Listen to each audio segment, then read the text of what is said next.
కోల్కతా హత్యాచార ఘటన దేశాన్ని కదిలిస్తోంది. డాక్టర్గా రెక్కలొచ్చి ఇప్పుడిప్పుడు ప్రపంచాన్ని చూస్తున్న ఓ డాక్టర్ కలలను, బతుకులను నాశనం చేసిన దుర్మార్గుడు ఎవరైనా సరే కఠినంగా శిక్షించాల్సిందేనని దేశవ్యాప్తంగా ఆందోళనలు వ్యక్తమవుతున్నాయి.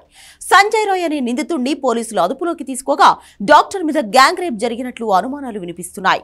దీంతో ఈ ఘోరం తెలిసిన ప్రతి ఒక్కరి గుండె రగిలిపోతుంది. అయితే కోల్కతా ఘోరం ప్రకంపనలు రేపుతున్న వేళ ఒకప్పుడు దేశవ్యాప్తంగా సంచలనం సృష్టించిన అజ్మీరా సెక్స్ స్కాండల్ కేసులో కీలక పరిణామం జరిగింది. 1992లో ఈ కేసుకు సంబంధించిన తీర్పును అజ్మీర్ పోక్సో కోర్టు తీర్పును వెలువరించింది. 6 నిందితులను దోషులుగా నిర్ధారించింది. 6 జీవిత ఖైదు విధిస్తూ తీర్పు ఇచ్చింది. ఈ కేసులో మొత్తం 18 మంది దోషులుగా తేలగా వారిలో 9 మందికి ఇప్పటికే శిక్ష పడింది. మిగిలిన 9 మంది నిందితుల్లో ఒకరు సూసైడ్ చేసుకున్నారు, ఒకడు పరారీలో ఉన్నాడు. అజ్మీర్ ఘోరం తలుచుకున్నా, ఆలోచించినా గుండె వేగంగా కొట్టుకుంటుంది.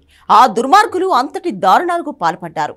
1992లో అజ్మీర్లోని మాయో కాలేజీలో 100 మందికి పైగా విద్యార్థినులపై నిందితులు సామూహిక అత్యాచారానికి పాల్పడ్డారు. వారి ఫోటోలు తీసి బ్లాక్మెయిల్ చేశారు. నగ్న చిత్రాలను తీసి బ్లాక్మెయిల్ చేస్తూ వేరే అమ్మాయిలను తీసుకురావాలని అంటూ ఒత్తిడి చేశారు.